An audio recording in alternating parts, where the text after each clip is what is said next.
की छोटी बड़ी खबरों के साथ ग्रैंड न्यूज में आपका स्वागत है। नमस्कार, मैं तिलेश्वरी। आगे बढ़ने से पहले आइए देखते हैं आज की हेडलाइंस। नवनिर्वाचित जगदलपुर विधायक किरण सिंह देव को शुभकामनाएं व बधाई देने वालों का लगा तांता।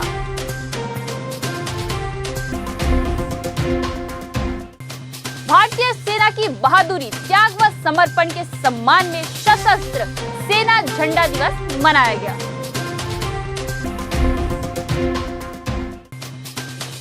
चित्रकूट के नवनिर्वाचित विधायक विनायक गोयल ने कांग्रेस की सरकार पर लगाए गंभीर आरोप।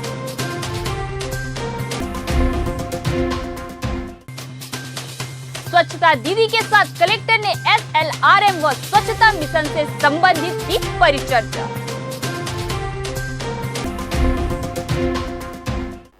अब खबरें विस्तार से।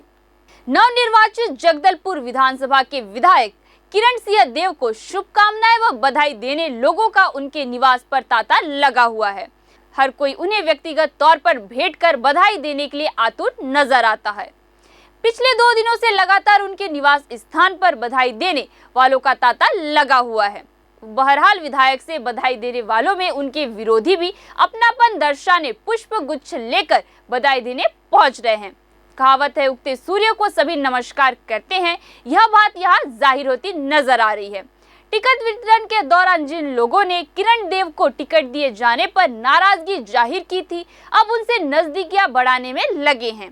किरण देव ने अपने जीत का श्रेय कार्यकर्ताओं की मेहनत, क्षेत्र सरकार की योजनाएं, 15 साल भाजपा शासन में किए गए कार्यों, महापौर कार्यकाल के दौरान शहर विकास में किए कार्यों और प्रधानमंत्री नरेंद्र मोदी की गारंटी को बताया। आम जनमानस में मोदी की गारंटी भूपेश के भरोसे पर भारी पड़ी। नहीं, हमारे जगदलपुर के और जगदलपुर विधानसभा के हमारे बस्तर छत्तीसगढ़ की जनता बेहतरीन, बहुत शानदार, उनके निर्णय हमेशा, और महापौर जब था उस समय भी बहुत प्यार दिया, जगदलपुर की जनता ने बहुत आशीर्वाद दिया है।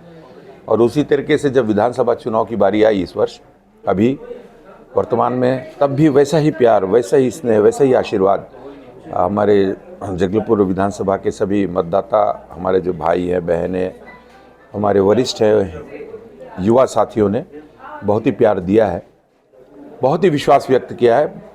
विशेषकर भारतीय जनता पार्टी के विकास के एजेंडे को, जो भारतीय जनता पार्टी में हमारे आदरणीय प्रधानमंत्री जी कहते हैं कि सबका साथ, सबका प्रयास, सबका विश्वास, सबका विकास, तो इस पूरे मापदंड पर और जो कल्याणकारी योजना है, जनता तक पहुंचने के लिए जो योजनाएं बनाई जाती हैं, केंद्र सरकार की जो योजना है, प्रधानमंत्री जी की जो योजना है, उसे इस 5 सालों में बाधित किया गया जनता तक, इनके जो हितग्राही है उन तक पहुंचने के लिए। ये जनता भली भांति समझ गई थी। और 15 साल की जो भारतीय जनता पार्टी की सरकार में जो कल्याणकारी योजनाएं थी और वो जन जन तक पहुंच रही थी, उसका भी उनको याद है। तो तुलना किया दोनों सरकारों में, उनके काम की तुलना किया, विकास के काम की तुलना किया और भारतीय जनता पार्टी के प्रति विश्वास व्यक्त किया। मैं उनका बहुत बहुत अभिनंदन करता हूँ, बहुत बहुत धन्यवाद ज्ञापित करता हूँ। हमारे भारतीय जनता पार्टी के सभी राष्ट्रीय नेतृत्व, राष्ट्रीय पदाधिकारी, जो भारतीय जनता पार्टी प्रदेश के नेतृत्व, हमारे सभी वरिष्ठ नेता यहाँ पर, प्रभारी, सह प्रभारी से लेकर सभी लोगों ने, हमारे जगदलपुर में भी, बस्तर जिले के हमारे सभी पदाधिकारी, सभी वरिष्ठ नेताओं का मैं धन्यवाद ज्ञापित करता हूँ। पहले भी मैंने इस बात को कहा है, ये बहुत छोटे से कार्यकर्ता को उन्होंने इस योग्य समझा और विधानसभा में भारतीय जनता पार्टी की ओर से प्रत्याशी घोषित किया। मैं उनका पहले भी धन्यवाद कर चुका हूं और ये इस बात की खुशी भी है कि पूरे छत्तीसगढ़ में और अच्छी संख्या में भारतीय जनता पार्टी के सभी प्रत्याशी निर्वाचित होकर आए हुए हैं और भारतीय जनता पार्टी की सरकार बनने का मार्ग प्रशस्त हुआ है। तो सभी के प्रति आभार, अभिनंदन व्यक्त करता हूं मैं। सशस्त्र सेना झंडा दिवस भारतीय सेना की बहादुरी, त्याग व समर्पण के सम्मान में एवं वीर शहीदों की स्मृति में 7 दिसंबर को कलेक्टोरेट में हर्ष और उल्लास के साथ मनाया गया। इस परिप्रेक्ष्य में जिला सैनिक कल्याण अधिकारी सेवानिवृत्त विंग कमांडर जेपी पात्रो द्वारा अपर कलेक्टर सीपी बघेल तथा अन्य अधिकारियों, कर्मचारियों एवं आम नागरिकों को सशस्त्र सेना ध्वज प्रतीक लगाकर कार्यक्रम का शुभारंभ किया गया। इस दौरान उन्होंने सभी नागरिकों से अपील करते हुए कहा कि देश की संप्रभुता और अखंडता की रक्षा हेतु शहीद सैनिकों की विधवाओं, भूतपूर्व सैनिकों एवं सेना में सेवारत सैनिकों और उनके आश्रितों के पुनर्वास तथा कल्याणकारी योजनाओं के लिए अधिक से अधिक दान देकर इस पुनीत कार्य में अपनी सहभागिता प्रदान करें। वहीं अपर कलेक्टर सीपी बघेल ने इस नेक पहल में उदारता एवं मुक्त हस्त से सहयोग प्रदान कर अनुग्रहित करने का आग्रह आम नागरिकों से किया है। चित्रकूट के नवनिर्वाचित विधायक विनायक गोयल ने कहा कि कांग्रेस ने अपने कार्यकाल में केवल भ्रष्टाचार ही किया है। वे मीडिया से चर्चा कर रहे थे। चर्चा में उन्होंने कांग्रेस की सरकार पर कई गंभीर आरोप लगाए। चुनाव परिणाम पर पूछे सवाल पर उन्होंने कहा कि जनता ने कांग्रेस को 35 सीटों पर सिमट कर रख दिया, जबकि कांग्रेस 75 पार की बात कर रही थी। उन्होंने कहा कि इस मौके पर विधायक चित्रकूट ने कहा कि भारतीय जनता पार्टी ने जो वादा और जो घोषणा जनता के हित में किए हैं वह जरूर पूरा करेंगे। चैनल के माध्यम से आप लोगों को सभी को धन्यवाद देता हूं। देखिए, चित्रकूट विधानसभा में हम लोगों ने जब प्रचार चालू किया था, लगातार 1 महीना प्रचार किए, सभी जगह पर पहुंचकर सभी पंचायत में पोलिंग बूथ स्तर पर जो जनता की मांग थी उस मांग को लेकर वहाँ पहुँचेंगे, क्योंकि मांग था वहाँ पर सबसे ज़्यादा रोड का।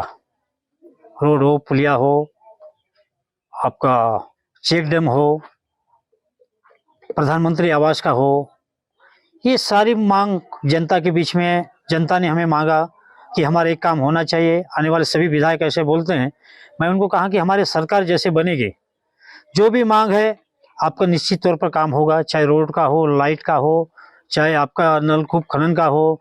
जहां रोड सीसी रोड नहीं बना है, उस मुद्दे को लेकर हम लोगों ने चुनाव लड़ा था और जनता ने हमको बताया कि हमारे पानी की समस्या है, कहीं हॉस्पिटल की समस्या है, कहीं 108 उस जगह पहुंच नहीं पाती, उस जगह रोड की आवश्यकता है।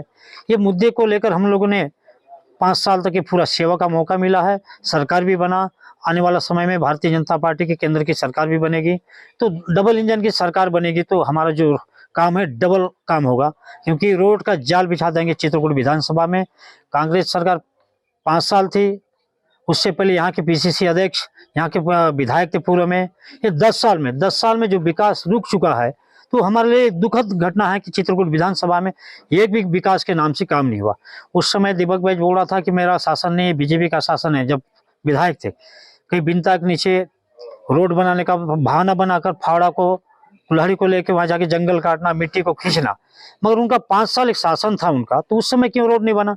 आज तक नहीं बना। बिनता के नीचे करिकोट से लगा हुआ है, करीब 7 किलोमीटर है।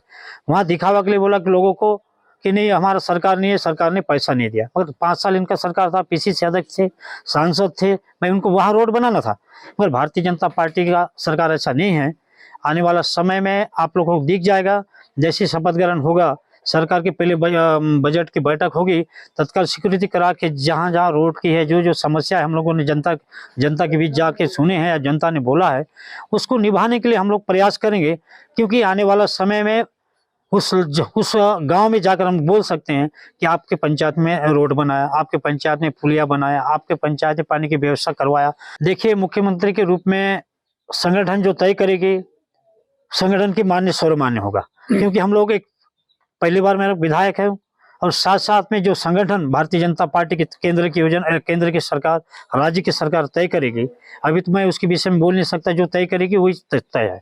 कलेक्टर विजय दयाराम के ने टाउन हॉल परिसर में LSRM व स्वच्छता मिशन से संबंधित महिला समूह के सदस्यों से परिचर्चा कर रहे थे। इस अवसर पर आयुक्त नगर निगम हरीश मंडावी भी उपस्थित थे। कलेक्टर ने कहा कि स्वच्छता का महत्वता को बहुत कम लोग समझते हैं। शहर को स्वच्छ रखने में स्वच्छता दीदियों की भूमिका महत्वपूर्ण है। स्वच्छता दीदी द्वारा की जा रही कचरा प्रबंधन के माध्यम से शहर को स्वच्छ रखने के साथ साथ स्वच्छता दीदियों की मानदेय के अतिरिक्त अपशिष्ट पदार्थों से समूह के सदस्यों की अतिरिक्त आय को बढ़ाना भी जरूरी है। कार्यक्रम में बेहतर प्रदर्शन करने वाले स्वच्छता दीदियों को प्रोत्साहित करने के उद्देश्य से SLRM सेंटर को चेक का वितरण किया गया। साथ ही सर्वश्रेष्ठ सेंटर के रूप में बोधघाट की स्वच्छता दीदियों को शॉल एवं श्रीफल भेंट किया गया। कलेक्टर विजय दयाराम के ने संजय बाजार क्षेत्र की व्यवस्थाओं का जायजा लिया। इस निरीक्षण दौरे में उन्होंने लोक निर्माण विभाग के अधिकारियों को इतवारी बाजार में निर्माणाधीन मल्टी लेवल पार्किंग स्थल सह दुकानों के निर्माण कार्यों को दिसंबर माह तक पूर्ण करने के निर्देश दिए। कलेक्टर ने संजय बाजार क्षेत्र का पैदल भ्रमण कर उपस्थित व्यापारियों से चर्चा किए। इस दौरान निगम के अधिकारियों को बाजार स्थल में प्रतिदिन साफ सफाई करवाने, ड्रेनेज सिस्टम को व्यवस्थित करने कहा। साथ ही मटन मार्केट पार्किंग व्यवस्था को दुरुस्त करने के लिए निर्देश दिए। इस अवसर पर नगर निगम आयुक्त हरीश मंडावी, लोक निर्माण विभाग के अधिकारी भी उपस्थित थे। इन दिनों चक्रवर्ती इलाकों में मिचोंग चक्रवात के कारण बारिश हो रही है। इधर मौसम वैज्ञानिकों ने कहा है कि चक्रवात का असर 8 दिसंबर तक रहेगा। एक ऊपरी हवा का चक्रीय चक्रवाती परिसंचरण दक्षिण छत्तीसगढ़ और उससे लगे विदर्भ के ऊपर 1.5 किलोमीटर ऊंचाई तक विस्तारित है। एक पश्चिमी विक्षोभ चक्रीय चक्रवाती परिसंचरण के रूप में हरियाणा और उसके आसपास तक विस्तारित है। प्रदेश में 8 दिसंबर को 1-2 स्थानों पर बहुत हल्की वर्षा होने की संभावना बना हुआ है। प्रदेश में अधिकतम तापमान में अगले 4 दिनों में 5 से 6 डिग्री वृद्धि तथा न्यूनतम तापमान में इसी अवधि में 3 से 4 डिग्री की गिरावट होने की संभावना है। 9 दिसंबर को प्रदेश में बादल छटने की संभावना है। देखिए, एक बंगाल की खाड़ी में सुपर साइक्लोन मिचोंग जो बना था वो धीरे धीरे नॉर्थ की ओर आगे बढ़ते हुए अभी फिलहाल एक केवल कमज़ोर होते होते एक ऊपरी हवा की चक्रीय चक्रवाती परिसंचरण के रूप में दक्षिण छत्तीसगढ़ के ऊपर में सुबह 5:30 बजे स्थित था। और इसके साथ ऊपरी हवा का चक्रीय चक्रवाती परिसंचरण 3.1 किलोमीटर ऊंचाई तक विस्तारित है। इसके प्रभाव से फिलहाल आने वाले 24 घंटे में प्रदेश के मुख्य रूप से उत्तर छत्तीसगढ़ में अधिकांश स्थानों पर हल्की से मध्यम वर्षा होने या गरज चमक के साथ छींटे पड़ने की संभावना है। साथ ही साथ 1-2 स्थानों पर संभव है कि गरज चमक है के साथ में वज्रपात भी हो जाए। बाकी जो दक्षिण छत्तीसगढ़ है उसमें है बस्तर संभाग में आज बहुत हल्की वर्षा हो सकती है या फिर ड्राई कंडीशन रह सकता है। जैसे जैसे उत्तर की ओर आएंगे रायपुर की तरफ तो ये धीरे धीरे जो वर्षा की मात्रा है और क्षेत्र है वो कम होगा। महाराज समाज बस्तर संभाग के पदाधिकारियों ने नवनिर्वाचित विधायक विनायक गोयल से भेंट कर दी जीत की बधाई। इस अवसर पर महाराज समाज के संभाग अध्यक्ष विनय सोना, भुवनेश्वर नाग, बाबुल नाग, लिब्रू कश्यप, डीकेश नाग एवं महाराज समाज एवं अन्य लोग मौजूद रहे। छत्तीसगढ़ मध्याह्न भोजन रसोइया संघ के द्वारा 4 से 5 महीनों से वेतन न मिलने के कारण कलेक्टर को ज्ञापन सौंपा गया। नाराजगी व्यक्त की गई। रसोइया संघ की अध्यक्ष यशोदा साहू ने मीडिया से बातचीत के दौरान कहा कि रसोइया बहनें बहुत ही अल्प वेतन में कार्य करते हुए अपनी जिम्मेदारियों का निर्वहन कुशलता पूर्वक कर रही है। इसके बावजूद तत्कालीन शासन ने इन्हें वेतन नहीं दिया। वहीं दूसरी तरफ अब इन्हें स्कूलों में दर्ज संख्या के अनुसार हटाया भी जा रहा है। वर्षों से रसोइया के रूप में कार्य कर रही बहनों के पास आजीविका का कोई साधन न होने के कारण ये अपना और अपने परिवार का पालन पोषण करने में असमर्थ हो जाएंगी, जो निंदनीय है। आज यहाँ पे हम लोग कलेक्टर ऑफिस जिला सरगुजा में ज्ञापन सौंपने के लिए आए हैं। हम लोग का वेतन 4-5 महीने से नहीं मिला है। एक तो कम वेतन मिलता है, ऊपर से बहुत लेट हो जाता है। दिवाली, दशहरा ऐसे बहुत बड़े त्यौहार हम निकल गया, लेकिन अभी तक हम लोग का वेतन कम से कम मिलता है। तो हम लोग को भी तो ज़्यादा ध्यान देना चाहिए। हर महीने हम लोग का वेतन का भुगतान हो जानी चाहिए। एक तो 6 घंटा काम करते हैं, 1,500-2 हज़ार रुपये आता भी है तो बहुत टाइम से। ऊपर से एक और समस्या है कि इतने बड़े बड़े अधिकारी मतलब कोई तो ध्यान देता है, नेता मंत्री कोई ध्यान देते। आज हम लोग 1995 2 अक्टूबर से काम कर रहे हैं, 97 से 2001 से 2 से 3 से इतने सालों से काम कर रहे हैं, लेकिन अभी स्वयं सहायता समूह की बहनें कुछ लोगों बहनों को निकालना चालू कर दिए हैं, बच्चों के दर संख्या अनुसार निकालना चालू कर दिए हैं। अब इतने साल 10 साल 12 साल 15 साल काम कर चुके हैं, वो कहाँ जाएंगे? 300 रुपए से बढ़ाते बढ़ाते लड़ते लड़ते 2500 पहुंचे हैं, 2000 तक पहुंचे हैं, और अभी हम लोग को निकालेंगे। उनका आत्मा कितना खराब लगेगा। हम यही चाहते हैं सरकार से, हम यही शासन से चाहते हैं कि हम लोग का कोई भी बहन को न निकाला जाए, सबको स्थायी रखा जाए। और समूह की बहनों को भी बोलना चाहती हूँ कि बहन ये इतने दिनों से काम कर चुकी है, अब आप लोग 2 लाइन का प्रस्ताव पारित करके इनको हटाने का काम ना करें, नहीं तो इसके लिए हम लोग उग्र आंदोलन करेंगे और एक भी बहन को ना हटाने की मांग करेंगे शासन से। कांकेर विधानसभा के नवनिर्वाचित विधायक आशाराम नेताम के हाथों फीता काटकर आज साहू सदन बेवर्ती में अंगना विधायक कार्यालय का उद्घाटन किया गया। इस दौरान भारतीय जनता पार्टी के सैकड़ों कार्यकर्ता व ग्रामीण बड़ी संख्या में उपस्थित रहे।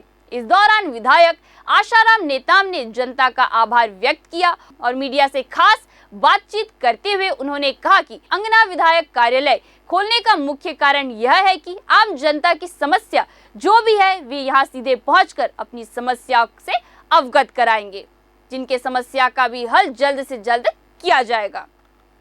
ये कार्यालय नहीं है, एक अंगना है मेरा, एक गांव का है। कार्यालय अभी रूप नहीं दिए हैं। अगर किसी को जो मिलने का है वो आ रहे हैं, वो लोग कहीं भटक ना जाए, इसलिए सीधा मेरे अंगना में आए। ऐसा मेरा सोच और विचार है, और विचार के तत्मान में गांव के सब सियान के लोगों की आशीर्वाद से मुझे ये अंगना मिला है, और सब लोग आए और सब लोग मिले जुले, यही मेरा भावना है। सर, कैसे सोचे आपने कि अंगना नाम रखना चाहिए? कैसे आपके दिमाग में आया अंगना है? जी, मैं एक गांव का आदमी हूँ और अंगना का बहुत बड़ा महत्व होता है, और जिस अंगना में कोई भी आए दुखी, वो हमारे अंगना से, हमारे सियान हमारे पुरखा ने कहा है कि हमारे जो अंगना में आए वो कोई भी हो, दोस्त हो दुश्मन हो, सब जाति भाई हो, लेकिन हमारे अंगना में आए वो हमेशा खुशी होके जाए। यही मेरे सियान और मेरे परिवार के सियानों का ही मार्गदर्शन है, उन्हीं का सोच है। सर, प्राथमिकता क्या रहेगी? आप विधायक बन के जनता के लिए क्या प्रतिनिधित्व करेगी? अब जनता के लिए हमारा एक ही है, सपना है सबका साथ सबका विकास।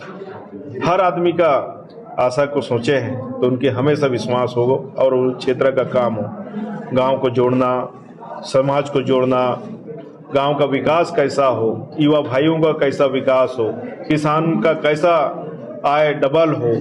जो हमारे क्षेत्र है वो किसान से किसानी एरिया है, और किसान हमेशा भटकते रहता है, उनका अच्छा हो, उनका आय डबल हो, ये हमारा सोच है। आप जो है विधानसभा जब चुनाव और आपने हर विधानसभा में घूमा, हर लोगों से आपने मुलाकात किया, आपने उनकी समस्याओं को देखा, तो कैसे आप जो है निराकरण आप करेंगे?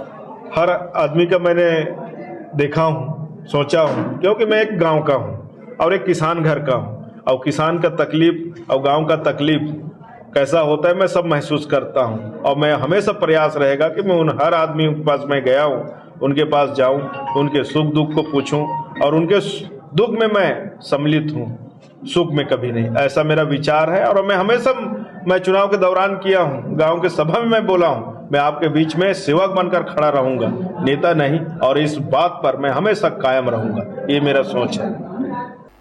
ग्रैंड न्यूज में आज के लिए बस इतना ही। आपसे फिर मुलाकात होगी नई ताज़ा तरीन खबरों के साथ। तब तक के लिए हमें दीजिए इजाजत। नमस्कार।